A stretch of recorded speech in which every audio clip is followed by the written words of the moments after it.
So I've hit the record button. So we're going to go ahead and get started. So I'd like to thank everyone for making time to come out here today, or log in today. No one's gone anywhere. Great job, everyone, for our May member update. We have a lot of people that are going to be in this. We had over 200 registrations. So if you do have questions, please go ahead and put them in the chat. We've got a few different CCS staff members on the call. We've got Deborah, who will be presenting in a little bit. And we also have Mieko and Beth and Virginia and maybe more that I haven't seen. Oh, there's Rachel. So if you have questions, you can pop them in the chat. And then a CCS staff member will jump in if it's something we should address right away, or they may just answer your question in the chat. So I'm going to go ahead and get started with our agenda. So we're going to talk about a few things today. I'm going to give a brief update on the REALM study, which is the rail study that we've mentioned previously. The meat of our discussion today will be in numbers 2 and 3. We're going to go over the governing board decisions from their recent meeting. And then Deborah will talk about related workflow and ILS setting considerations. She'll also go over library reopening plans. We asked all see how I can't hear them to help us understand. But I should be able to hear them. See if I click.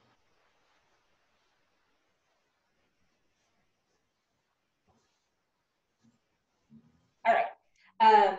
Deborah will give where my volume is to hear that. Plans. You are muted by the host. I don't know why that. Maybe the host will open it up. I can see her talking to people. Yep, we're going to go ahead and mute everyone. No, I'm not the host. This is CCS.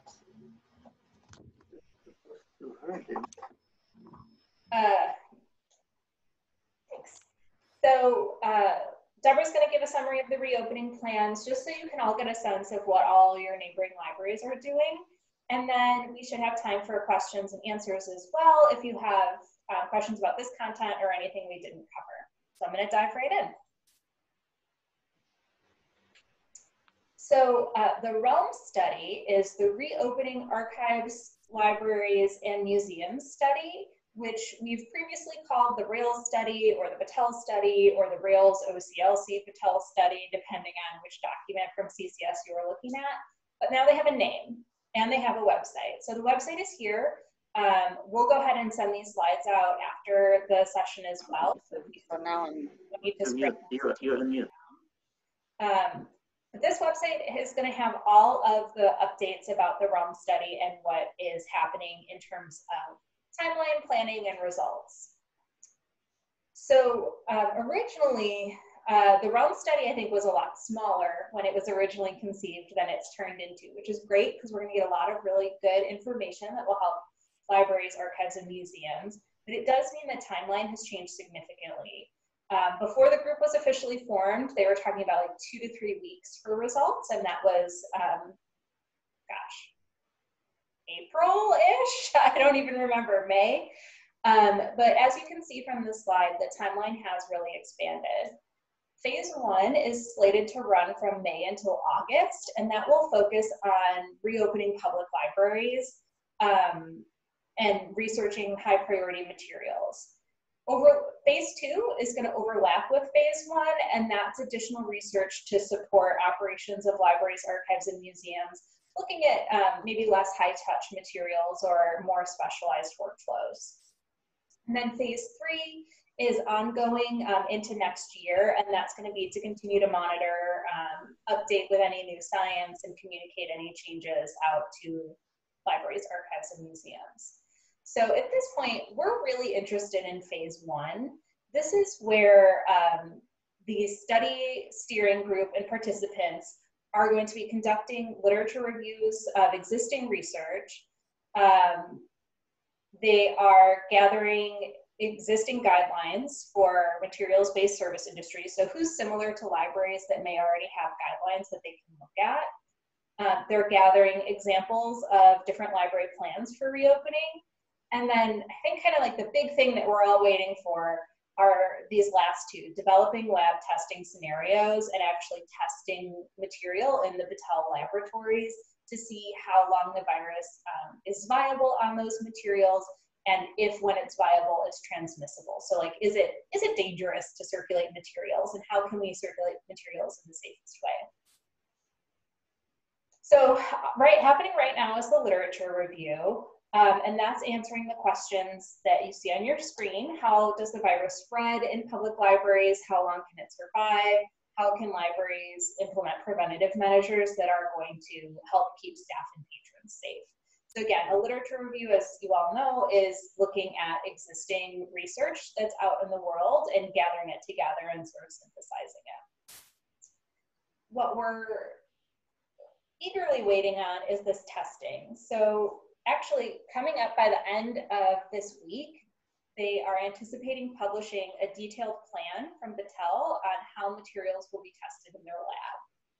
They've already selected and acquired the materials that are going to be tested. So they're going to test a hardcover book, a softcover book, pages of inside books, plastic protective covers, and DVD cases.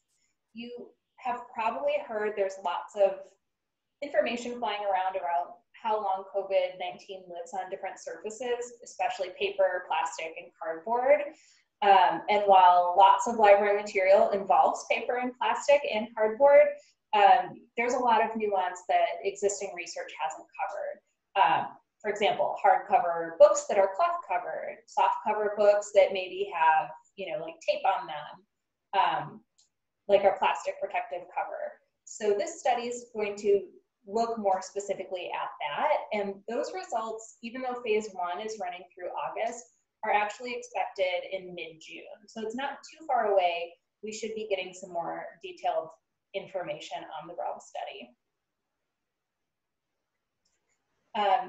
Mostly I wanted to make sure everyone was on the same page here with like what the realm study is when we reference it in the future, what we're looking for, and what the existing timeline is. I'm going to pause for a minute to see if there's any questions in the chat.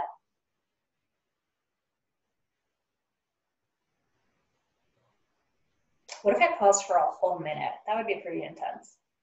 I'm not going to. So we'll move on to governing board decisions, and then if we need to circle back, we will.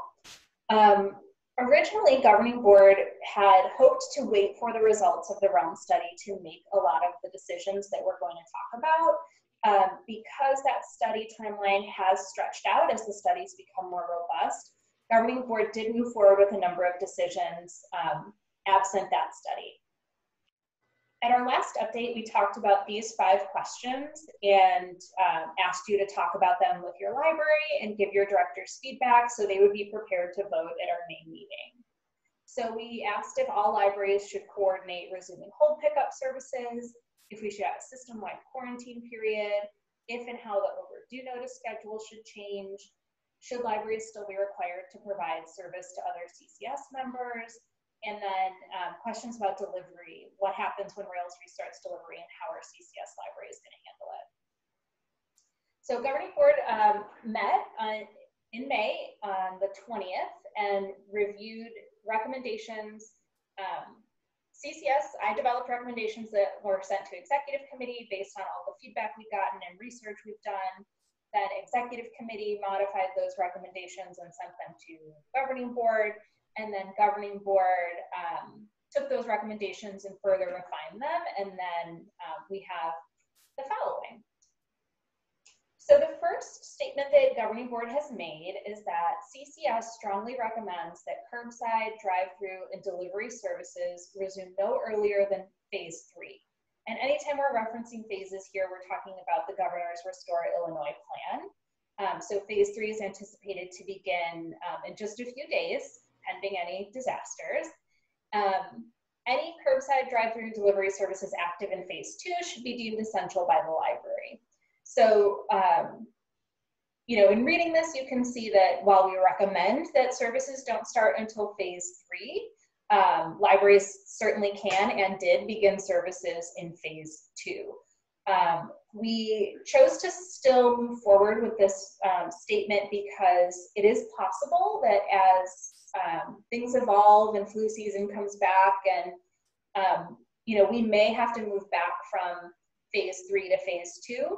And a statement like this from governing board may support some libraries that in phase 3 want to implement curbside, and then if we do have to move back to phase 2, reduce those services. So this is not requiring libraries to start in phase 3 or provide these services, and it's not requiring libraries to stop in phase 2. It's just providing some guidance that libraries can use when they're discussing with their administration and boards what should be happening.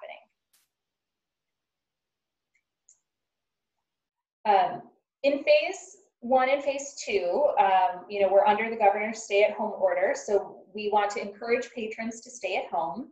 So CCS will bulk extend due dates before phase 3. So due dates are currently set to July 1, and we're not going to go and change those. Again, if in a couple months libraries have provided a bunch of materials through curbside delivery and other services, and we do unfortunately have to move back to phase 2, CCS will extend due dates again to support patrons and encourage them to stay home during any earlier phase. All right, there's a lot of text on this slide. Essentially what we're saying here is that once delivery resumes, all CCS libraries are going to follow a shared quarantine period. Right now, the recommendation from Rails, which is what CCS will follow, whatever the Rails guidance is 7 days. That may change by the time Rails restarts delivery, whether it's from the Rome study or other scientific research that encourages Rails to change their guidelines. So at this point, since delivery has not started, libraries can and should determine their own quarantine periods based on what they feel is safe for their patrons and their community. Once delivery restarts, libraries will use a shared quarantine period. At this point, we would say 7 days. The CCS overdue notice schedule will be adjusted for all libraries, both during this period before delivery and after delivery, based on the Rails recommended quarantine period. So if you're a library that's accepting returns now and you're using a 24 or 72-hour quarantine period, your overdue notice schedule is going to be adjusted still based on that 7-day recommendation from Rails. So Deborah will talk about that a little bit later, but our plan at this time is to change that first notice to 10 days. So if someone returns something on the due date, they've still got that 7-day window, or if they return something and then it's quarantined, you know, we don't want to bombard people. If that changes, we'll continue to provide updates via CCS News and other sources. The next statement from Governing Board is that we've temporarily suspended the CCS Pickup Anywhere policy. So during this period, and Deborah will talk specifically about numbers, several CCS libraries are providing service only to their local patrons. CCS does have a policy that requires CCS libraries to allow other CCS patrons to pick up holds. So we're suspending that until our region enters phase 4 of the Restore Illinois plan. Libraries can still choose to offer service to CCS and or non-CCS patrons as they'd like. So this isn't prohibiting anyone from providing service to non-local patrons, but it is saying that we've suspended that policy. So if you're choosing to only serve local patrons, you won't be in violation of the policy. And then this is where we haven't fully made a decision yet. CCS libraries will not be participating in Rails delivery until we discuss it again at the June Governing Board meeting. If Rails restarts delivery before that June 10th date to help libraries return materials to owning libraries, CCS libraries can participate in that return to owning libraries. At this point, I don't think that's going to happen because Rails had said that they would provide or try to provide 2 weeks notice before that happened. But we will be discussing delivery again in June. Hopefully we'll have a little bit more information about the criteria Rails is going to use to determine if and when they'll restart delivery, and that will help Governing Board decide if all libraries will be required to start delivery at the same time, or if libraries will have the option to opt in to delivery. Any questions on those Governing Board statements? and decisions.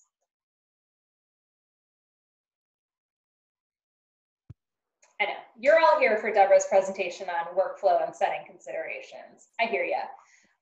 So Deborah is gonna walk us through this, but I wanted to take a minute to note that we are trying our best to provide you with customizable options because we know that this situation is hitting communities differently and that your responses are different based on your building size, whether you have a drive-up window, you know, some are offering deliveries, some are offering curbside.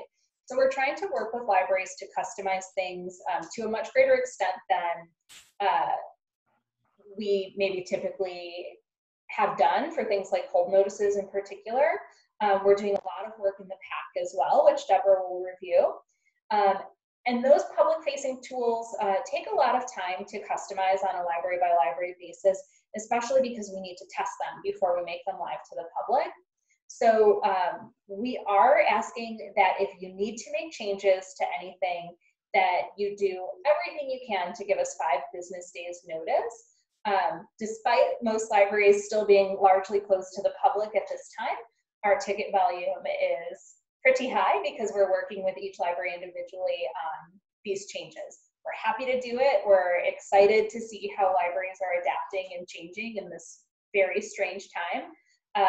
But we also want to make sure that nobody's stuck without a setting change that they wanted. So 5 business days would be ideal. If there's an emergency situation, of course, we'll try to accommodate you. But as you're making your plans, please keep that in mind. And now I will turn it over to Deborah. And you should be able to request control of my screen. I think I did it. Right, you did it. Perfect. So feel free again as we're going through some of these setting adjustments to pop your questions into the chat so that we can review them together as a group. So I'm going to review some of the workflow and setting considerations that are tied to the recent governing board decisions that Rebecca reviewed with the group. So we'll start, trying to get to the next slide here. There we go. We'll start by talking about settings related to that quarantine period, which, as Rebecca mentioned, once Rails delivery resumes, we'll begin to follow the Rails recommended quarantine period of 7 days. So as materials are being quarantined for 7 days, some of them might become overdue while they're waiting to be checked in. Libraries have a few options for managing accrual of overdue fees during that quarantine period. The first option is for libraries to go temporarily fine-free. So if you do not want to charge overdue fees at all for your patrons during this time, we have a setting in Polaris that we can easily adjust to prevent fines from being accrued on certain days of the week. So that's just a simple check of the button, and it's very simple for CCS to do. A number of libraries are also currently fine-free, so they don't have to worry about overdue fee accruals. I'd like to call out, give a shout out to some of our libraries who recently have become fine-free during this time, including Evanston, Cary, I believe Huntley, and a number of others. So we are now up to 19 CCS libraries that are fine-free, and I know that a couple of other libraries are considering or taking it to their board later this year. So that's really exciting thing to happen during this sort of unprecedented time here. So very exciting, and congratulations to all those libraries who have recently made that change. For libraries who would like to continue to charge overdue fees, but do want to make sure that no fees are charged for that 7-day or however many days we end up following for quarantine, we can modify your library's default number of free days that are applied at check-in. That way, overdue fees would not be charged for X number of free days when you're checking in materials. So we have a number of libraries that are doing each of these options. So whatever works best for your library, we're more than happy to work with you to adjust those settings. As Rebecca mentioned, we'll also be adjusting the first overdue notice to make sure that items that are sitting in quarantine, that those patrons don't receive overdue notices for those items. We'll be increasing the first overdue notice threshold from 3 days after an item's due to 10 days. And we'll plan to make that change tomorrow. So starting tomorrow, we are increasing the first overdue notice threshold from 3 days to 10 days. We'll continue to make adjustments to the setting as we need to in order to follow those Rails quarantine period recommendation. So we may need to make it longer or shorter depending on what their recommendations are. Kathleen has worked with a number of libraries to make modifications to your PowerPAC settings to help patrons, inform patrons that items that are returned may not be checked in immediately. So I have a screenshot here of, I believe this is the Highland Park Library's PowerPAC interface. They've opted to add some additional text to the items out page in a patron's account that indicates that returned items might remain on a patron's account for up to 7 days. So we have been working with libraries to customize this text to reflect their check-in practices. So again, we are working with many libraries already on this, and if this is something that you would like to add to your pack, please open up a ticket and we'll get started working with you.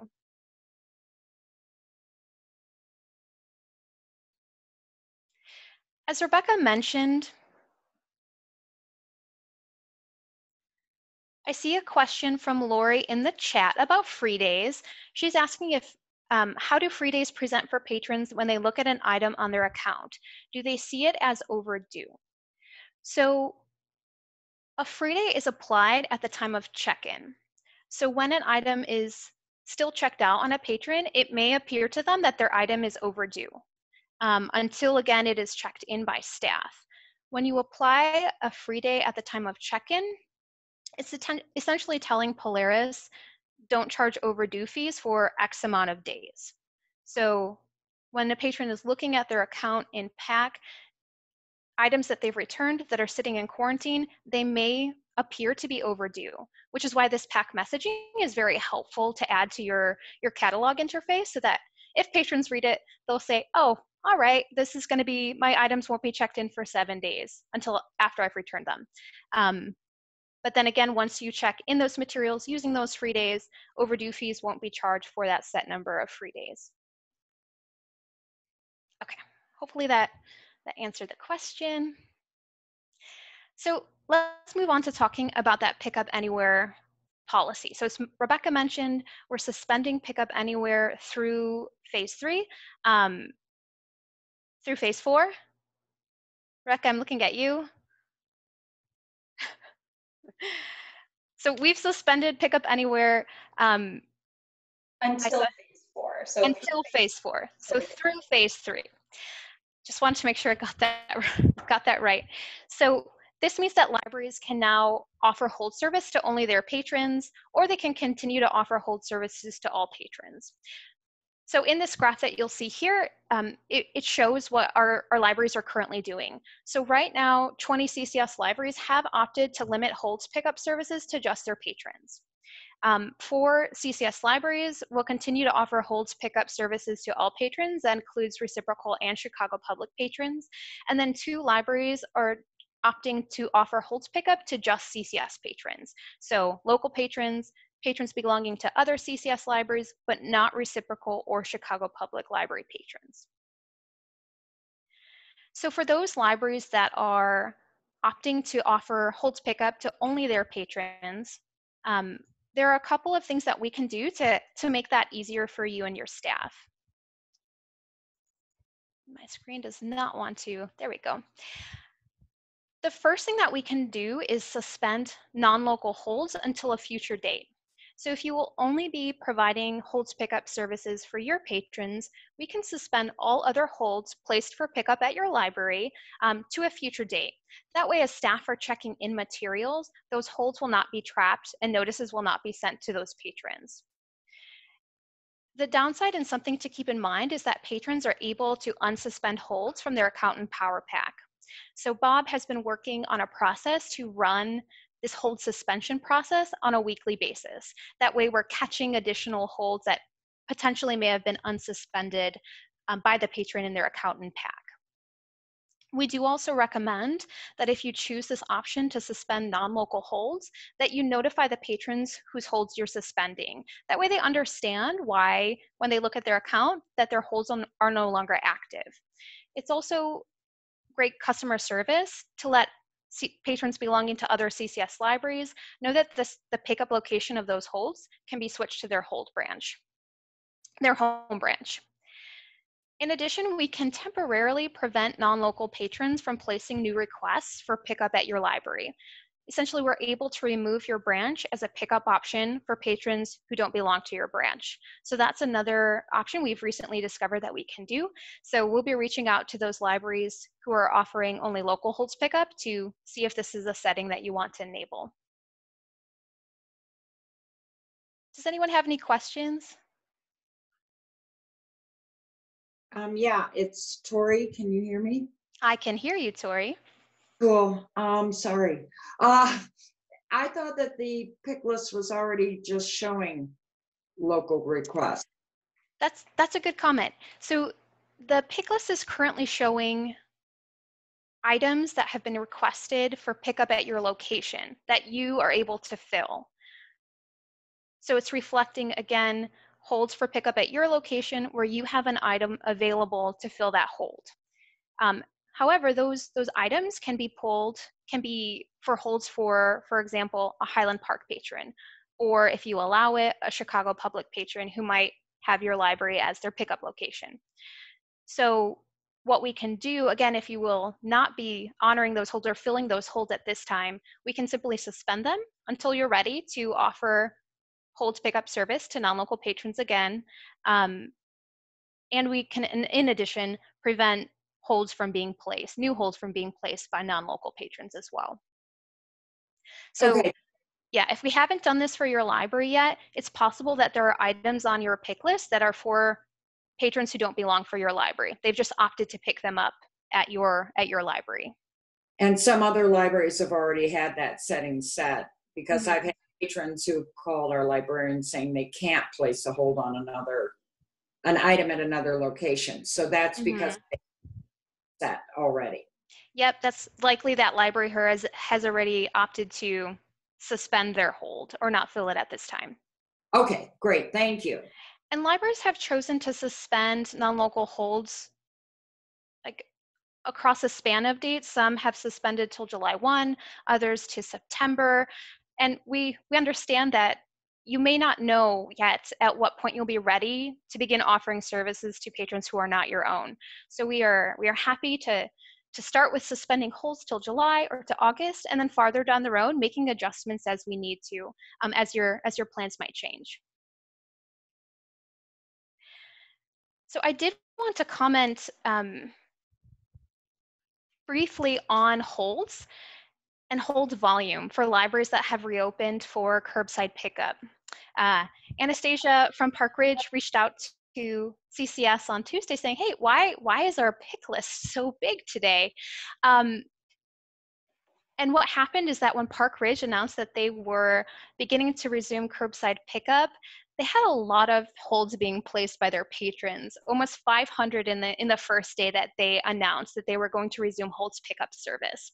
So something that libraries should be keeping in mind as you're planning ahead for reopening for curbside is that your patrons are excited. They're excited to pick up materials at your location, and the volume of holds will shoot back up to somewhat normal levels. Glencoe opened for curbside pickup earlier this month, and the number of holds placed for pickup at Glencoe is on track to be higher in 2020 than it was in 2019. And they've only been open for curbside since May 18th. And they've already had almost equal volume to the number of holds that were placed last year when they were open the entire month. So this is something that libraries should be thinking about, that your pick lists, once you announce that you're reopening, that your pick list might grow. Before we move on from hold step, we've got a comment from Anastasia in the chat about how they're managing some Picklist workflow stuff, if you want to take a look at that. Sure, Anastasia says that staff can run a simple report for resident and local holds only. So that's a really helpful tip. She says that Park Ridge is currently running a Simply report because they're just pulling items, but they're not actually checking them in to trap those holds yet. So that she also recommends that you modify by date range as well. So that's a really helpful tip. And if anyone needs help building a Simply report similar to that, you can open a ticket and we'll walk you through it. Kim from Evanston asks if staff can override the block for holds at another location that does not allow this pickup location in LEAP. Staff should not be overriding blocks for holds for pickup at locations where the patron's not allowed to during this time or a normal time. So for example, Lincolnwood does not allow Chicago Public or reciprocal patrons to pick up holds at their location, so staff should not be overriding the block to continue to place those holds. And during this time, we recommend that staff don't override any blocks they'd encounter based on pickup location. They may be able to override that block, but they shouldn't, I suppose is what I'm saying.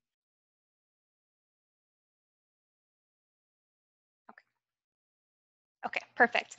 But the patrons themselves shouldn't be able to override that block in the catalog. So if any blocks are being overridden, it would be by staff and LEAP. So it's something to check in with your staff about and make sure they're aware that library policies for pickup are changing.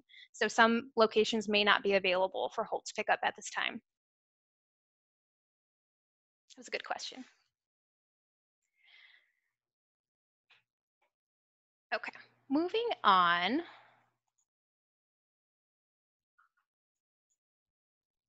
Which my computer doesn't want me to do, apparently. Okay, there we go. As Rebecca mentioned, we had library directors submit a reopening survey earlier this month, and as tickets are being opened by library staff, a lot of people have asked, what are other libraries doing? So we thought it'd be a good time to review the results of that survey with this group. Keeping in mind that changes have already been made to the results of this survey, and it's likely that changes will continue to be made as we all figure this out, since it's a new time and experience for all of us.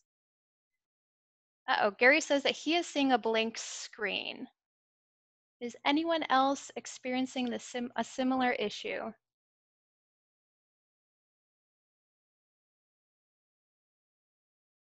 How tricky.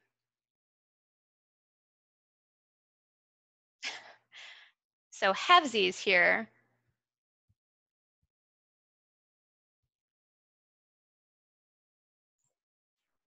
Rebecca, I don't know if you can like unshare. Share and then restart it. I was just watching the chats. Yeah, if you could stop it and reshare. Stop. Always an exciting technical difficulty. Okay. We can't make these Zoom meetings too easy for us, right? Share screen. How about now? Library reopenings plan. Gary, do you have better luck? Nope. Yeah, there shouldn't be anything on top. It should just be gray, and at the bottom it's purple and says there. Maybe that will be. Okay. Seems like we're good to go. A bingo. All right, I like a good. It's just like a mean slide. That's so. All right. Perfect. So again, these slides that we're going to go through are compiling the information that was provided to CCS by your library directors when they completed the reopening survey we sent out a few weeks ago. So again, things may have changed since these surveys were submitted, but we wanted to review them with everyone here today. So one of the questions we asked libraries was, what was your tentative date for beginning limited in-person services such as curbside delivery, drive-up window, hold pickup, etc. So we had 3 libraries that were planning to open in the second half of May from the 15th to the 31st. The bulk of CCS libraries are planning to resume some type of limited holds pickup between June 1st and June 14th. That's 15 libraries will be resuming hold services between that time period. 6 CCS libraries are planning to resume hold services from June 15th to June 30th, and then 2 libraries are planning to reopen for holds pickup July 1st or later. So we do have a wide span of reopening dates across all of our membership.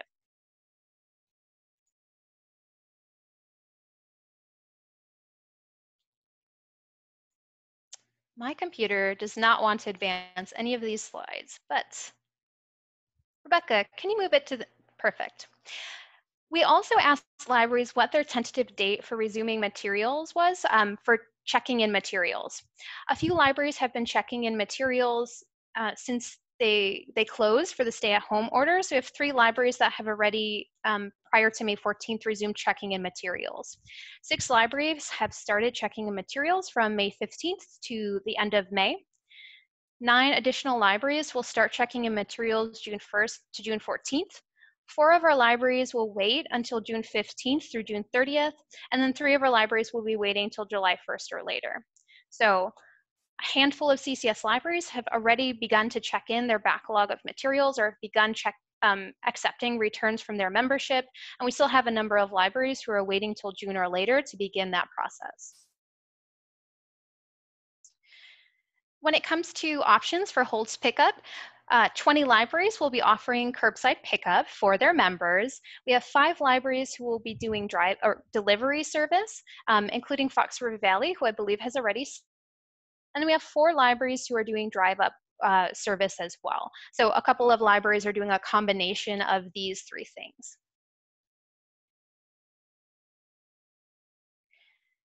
When it comes to checkout periods, 14 of our libraries have made no change to their loan periods, but 12 of them have opted to extend or give more generous loan periods to their patrons. So we're about halvesies on whether or not we're giving extended checkouts or just our normal loan periods.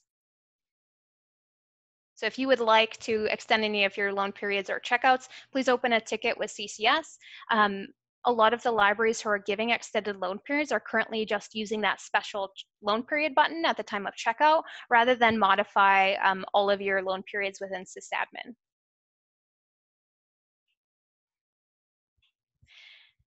We've gotten a couple of questions on our libraries right now adjusting checkout and hold limits for their patrons during this time. So most libraries aren't. Most libraries are leaving their established hold and checkout limits in place. 17 libraries have made no changes. However, we do have 7 libraries who have temporarily decreased their limits, and we have 2 that have temporarily increased their limits. Many libraries who are decreasing their limits are opting to manage that work manually rather than, again, adjust settings in Polaris. And that's because they're doing it only for a temporary amount of time before they go back to their normal, typical limits. A couple libraries have made those adjustments within sysadmin itself because they're going to offer those adjusted limits for a longer period of time through the calendar year.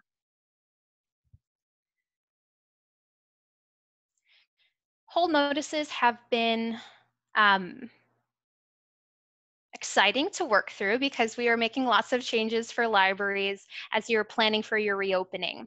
So 16 libraries have opted to keep their hold notices on, but make modifications to the text. So we are able to change the language on print, email, and text notices, as well as make modifications to the phone notice text. So Miyako is doing a wonderful job working through that with libraries and helping them test to make sure the notices look exactly the way you want them to and prep for reopening. 10 of our libraries have disabled hold notices completely. So as items are being checked in and trapped for patrons, no notices are being generated and delivered to patrons. So at those libraries, staff are manually contacting patrons by phone or by email to let them know that items are ready for pickup.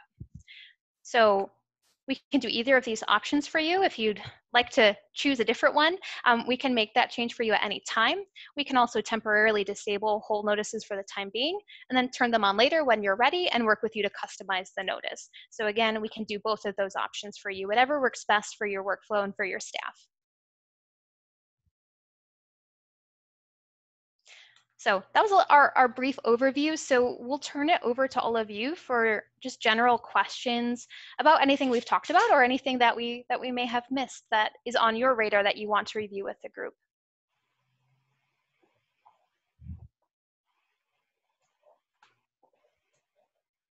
And you can either use the chat or unmute yourself if you find that. I have a question. This is Karen from Fremont. What about the holds that are currently on our shelves? Is there a way to resend the hold notification to those people, or does that have to just all be done manually?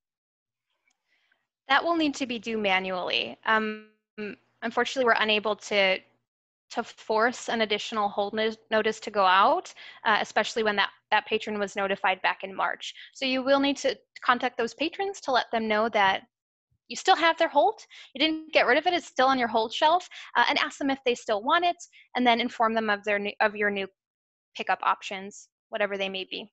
All right, thank you. That was a good question. I have a question in the chat, or a comment, I guess, that says, can you check it in again and retrap? That's a good one.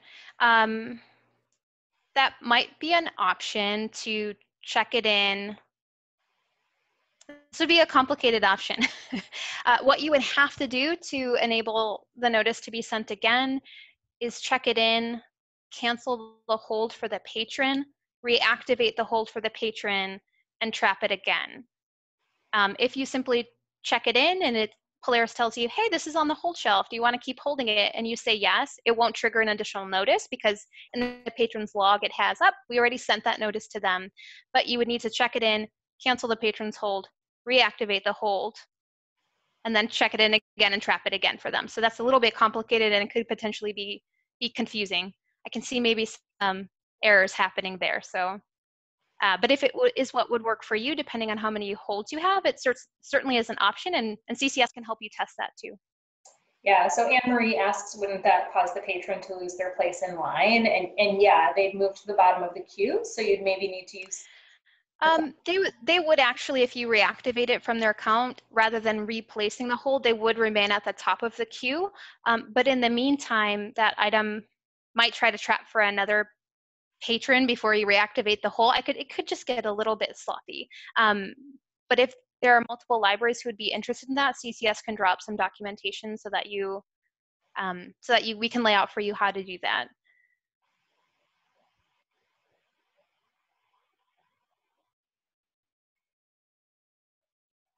I like thinking outside the box, though. That's my favorite thing to do during this time, is think of all the crazy things we can do and then realize they're not practical, or like they are and they're a really good idea and we should offer them to everybody. So it's been lots of fun experimentation with all of you during this time.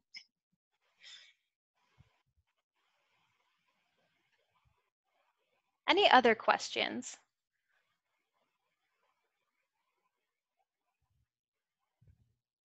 This is Lori from Displays. I have a quick question for you guys. I'm thinking about when patrons pick up their materials, when we start doing a carryout service, what do we tell them when they're asking us, should they quarantine the materials when they get them home? Because we've done the quarantine on our part, but then we're doing all sorts of handling in the library. And I'm wondering, I'm guessing we're going to get questions. So I'm wondering if anyone is planning on putting together a script or anything like that about what we would say to patrons if they ask that question. Yeah, so it looks like Lori from Park Ridge has noted that Park Ridge has a comment on their website about handling. Anastasia or Lori, do you want to share what that looks like or what you're recommending? Oh yeah, is that Anastasia? Yeah, that'd be great. I'm gonna go ahead and I'll pop that. Oh, perfect. Lori shared that link in the chat. Gotcha. So that's really helpful if you want to take a look at the language and the wording that they're using for their patrons. Thank you. Yeah, so CCS doesn't have a specific recommendation on whether or not patrons should quarantine material once it gets to their home. I think that depends a lot on the workflow of the library. Glencoe, for example, they were doing next day pickup. I'm not sure if that's still the case, but that, if that item is sitting on the shelf for 24 hours and Glencoe is only recommending a 24-hour period, they may not suggest that patrons re-quarantine. I think that just depends. I'm not quarantining my groceries, but I know that some people are. So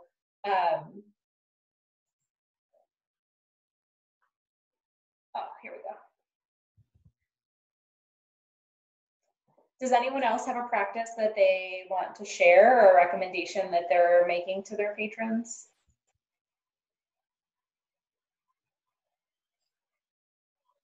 I know this is Tori at Lake Forest. I know the only thing we're hoping, we're gonna put a note in with the checked out bags.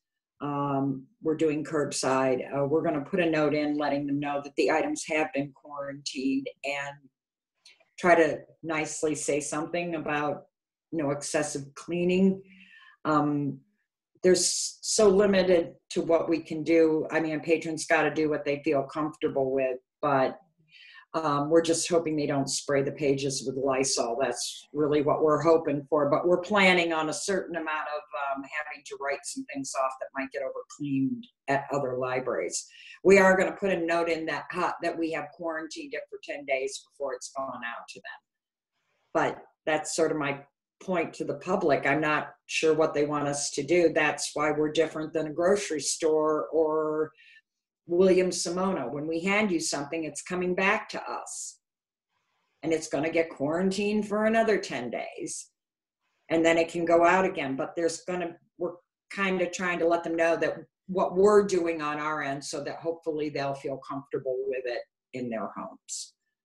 I would assume if they're really nervous about it, they're not going to place a hold and show up to pick something up.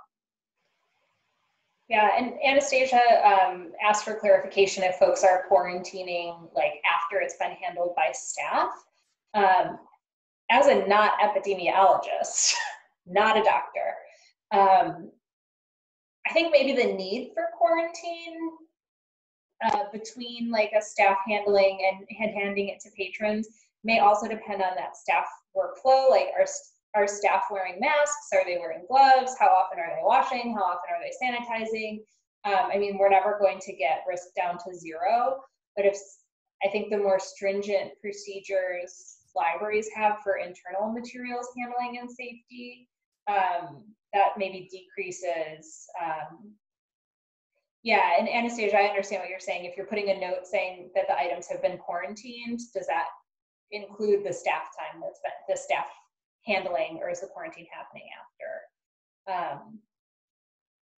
So yes, certainly we want to make sure we're being clear with our patrons. Yeah. Yes, we're just taking the items out of the bins and they're going into another location for 10 days. Then the staff will pull out one that's been quarantined for 10 days. They'll be wearing masks and gloves, but if a hold comes up, then that hold is going to be checked out and put into a bag and handed to them. Right. So there's not 10 days between the staff handling it and it going to patrons. At some point it's quarantine before we touch it, let alone the patron. And then we, yes, be touching it. We're gonna wear gloves, but we're gonna have to touch it to give it to them. Yes. There are limits I don't know how we can't then check it out to the patron, then put it aside for 10 more days. Right. I just don't have space for it. And if the patron's that nervous, I don't know if they should be checking material out. They might want to use audiobooks or online options, I mean.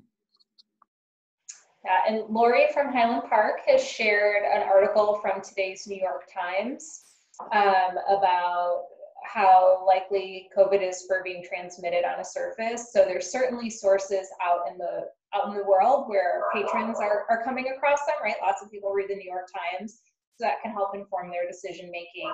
To Tori's point, those folks who are more nervous or maybe at higher risk may make different choices than someone else. Yeah, I think Anastasia's point of just making clear like what your handling procedures are so patrons can make a choice on their end if they want to quarantine or not, like how many people handled it after the quarantine period. I don't think anyone's saying quarantine it, then check it out, then quarantine it, then hand it to the patron, because that's impossible. McHenry noted that, restaurants who are doing curbside with food packaging, where they're handing food packages to customers. So there's similar models out there.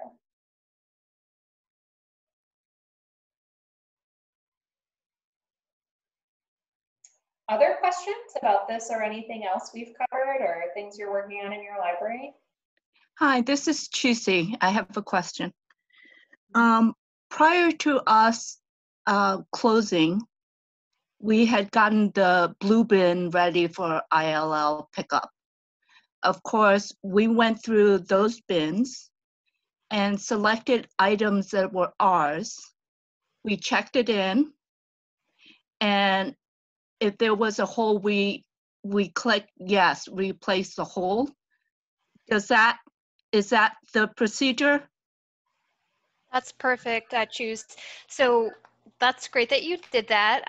As Rebecca had mentioned, Rails, initially when they're planning to restart delivery, they're gonna do pickup first. So they're gonna go out to all of the libraries, pick up the materials, the bins that you're holding, and they're also gonna deliver what they're holding that belongs to your library. So you don't wanna give Rails items that belong to you because they're just gonna have to bring them right back. So it's smart that you went through your bins to pull your items out, and what you did was perfectly correct. You checked it in, you did not opt to put the item in transit to fill the hold, but you reactivated the hold so that that patron's hold still stays in place, and hopefully their hold can be filled by an item belonging to their library. So, perfect. Yes, and it says, Anne commented that they did the same thing. So that's exactly what you want to do when you're going through those blue bins. Perfect. And then moving forward, because we did adjust the Picklist settings so that your items will only fill holds for pickup at your location, as you're checking in items moving forward, you should not have any additional items go in transit to fill holds at other locations until, again, Rails resumes delivery, CCS decides, governing board, what we're going to do moving forward, and at what time we'd resume intra-CCS lending. So just a quick question and clarification on that. This is Lori from Des Plaines. When we check in items now, we'll be starting post-quarantine in about a week or so. When we do that, it will either tell us, so it will send items in transit, but only to home library, correct? It won't trap it in transit for a hold for a patron at a different library. It's only going to try to send things home. So if we're doing this after the switch has been made, it really won't affect us, correct? Like the only in transits that should be popping up are things that are getting sent to the home library. That should be the case with your materials that are being returned. So if a Niles item is returned to Des Plaines, and this is definitely going to happen, when you check that item in after it's been quarantined, it's going to say, send me back to Niles. Right. It won't try to trap for a hold at Morton Grove. Perfect. So items should only be going back to their home library. Perfect. We're either trapping them for a hold in our library or sending them back if they're other library items. Yep, and you can check in those items, and you can certainly set the status to in transit to their home library, and then we just kind of have to hang out until Rails will pick those up. Okay, perfect. Get them back. That's the plan. Thank you. So then what about the items that are in the blue bins that are on hold for patrons?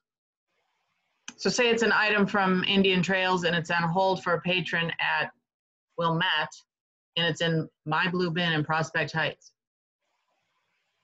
Yeah, so do we just leave it alone, or? Yeah, I'd recommend just leaving it alone. Deborah, I don't know if you agree. When Rails resumes delivery, they're going to do a first round where they're just sending everything that they have in their facility, as well as stuff that they pick up from libraries. They're going to send it back to the home library, whether or not that's what was labeled on the transit. So, you know, if there's something leaving Prospect Heights to go to Indian Trails to fill a hold, but it belongs to Northbrook, when Rails picks up that bin, they're going to sort that item to go back to the Northbrook home library. So then as Northbrook staff are checking in, they can go ahead and decline to fill that hold, and then perhaps make it available for a hold for their own patron. So they'll be sorting it based not on the routing ticket. They are opening everything up and looking to see who owns the item? Yes, So which is great. they're doing, we don't have the date yet, but their first round of like pickups and drop-offs is going to be just sending stuff back to where it lives. Again, regardless of what it says on the slip, you don't need to resort your bin. It's going to go to the delivery center, and they're going to put them back according to the home library. After that initial, I think they're going to do that twice.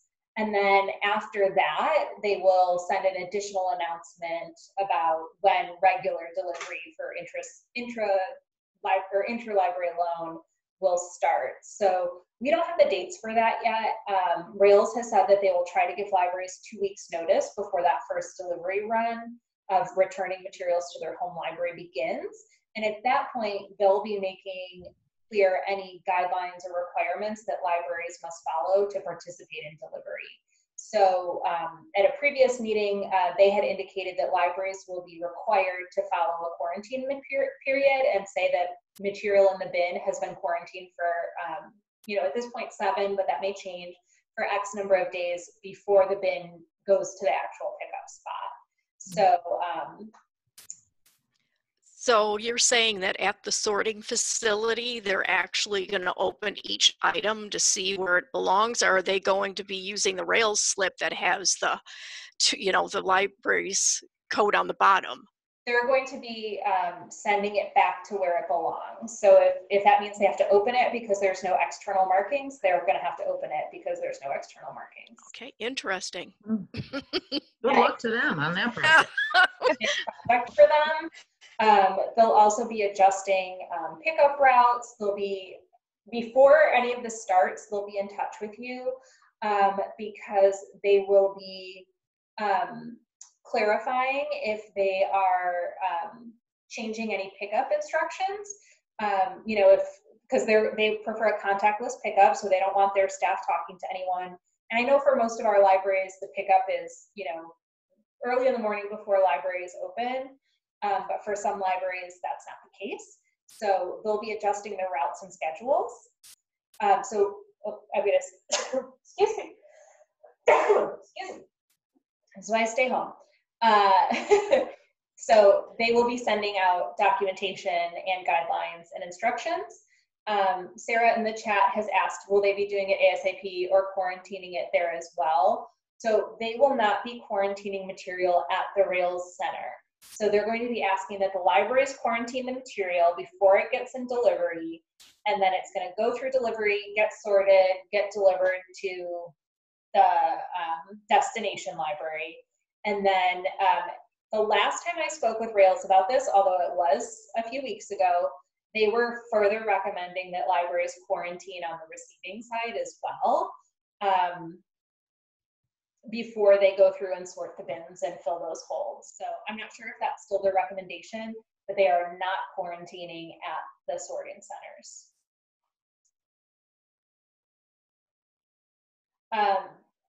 Rails is not going to make any, Anastasia asked if the patrons holds are going to get canceled for those that are in transit. Rails is not going to make any modifications. When the item returns to the home library will check the item in, and then just as some others were saying that they've done, they'll check the item in, and then they'll have the option to say, like, don't fill this hold, but then reactivate it. And I don't know the words because I don't do a lot of holds, but Deborah, can you clarify? That was pretty much correct. Yes, when you check in your items at your home library, even if it triggers to be sent in transit because there's this hold that item was attached to, you can opt to decline to send it back in transit, but then reactivate the hold. Yes, so we don't want to cancel holds that are out there for patrons. Because at some point we'll be able to fill their hold, or there might be an item at their home library that can fill that hold instead of yours. So something to be conscious of when you're checking in those materials that come back to you. Yeah, and Rails will be, again, sharing specific guidelines. They'll be asking you questions about how to receive delivery and things of that nature. So this is all sort of like what they were thinking the last time we met. And we'll definitely share any further communication we get about delivery.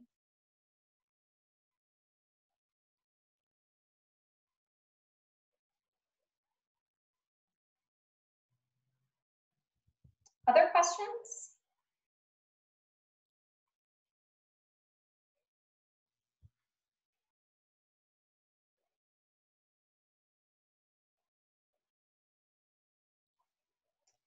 If there are no more questions, oh, here we go. A lot of great information. Yes, we'll share, the question is, will there be minutes from this meeting? In tomorrow's newsletter, I will put a brief summary of this meeting, which will include some of the questions that we heard today from the group. And then the slides will be available as well as a meeting recording.